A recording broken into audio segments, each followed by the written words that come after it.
So, hello everyone and welcome to another video.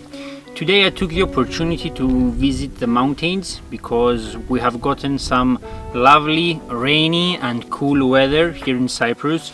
It is absolutely gorgeous outside today, so I just couldn't stay at home. And since I'm here, I thought I would share with you some of my thoughts on what I believe is one of the best used Overlanders you can buy right now. It isn't some radical vehicle no one has thought about. It is the 100 series Land Cruiser, but the 100 series in my opinion is a bit underappreciated. I didn't used to like it all that much. I thought it was way too big, way too heavy, and because of the independent front suspension, the combination of its size, its weight and its suspension, I just didn't find it all that interesting. I would much prefer an 80 series Land Cruiser to the 100 series.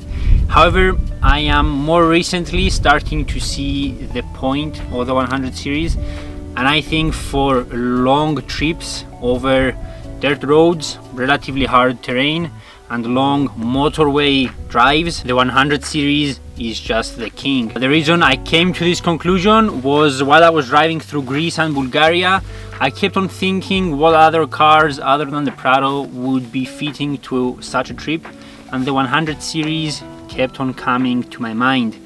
The large leather electric seats, the automatic gearbox, the big 4.2 liter straight six. I mean, a 100 series can relatively easily sit at 130, 140 kilometers an hour on the motorway. So during long drives, especially through Europe, you can be comfortable, you can be quick and make up time. Whereas in most 4x4s, you can't actually do that because they tend to be slow. Most old 4x4s, that being said.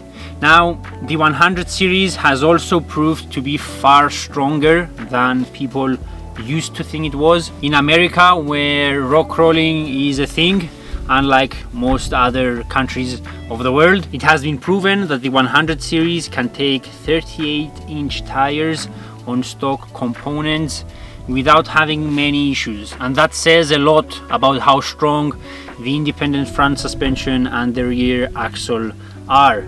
So while driving through Europe on 33 all-terrains or even 32s, you will have absolutely zero issues, and this isn't just true for Europe, it is also true for any country.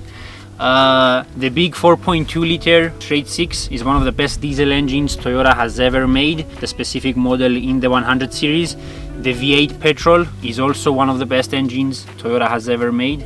It is the UZ family, which is the renowned engine that can last for 1,000,000 miles. It has been in Lexus vehicles, in the Land Cruiser.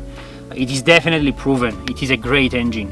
The vehicle itself is very comfortable. It has a lot of space, a lot of payload. It can tow, and it is actually quite capable off-road, far more capable than I thought it was. It has a lot of articulation in the rear, and even though it has independent front suspension, because the control arms are so long, it also has good articulation in the front, actually quite better than the articulation in this Prado, which is also the same vehicle as the third generation 4Runner. I've watched some comparisons between the third gen 4Runner and the 100 series Land Cruiser, and the 100 series has a lot more suspension travel, and it can also handle the larger tires better because it has more powerful engines and larger wheel arches, which help it work the larger tires better.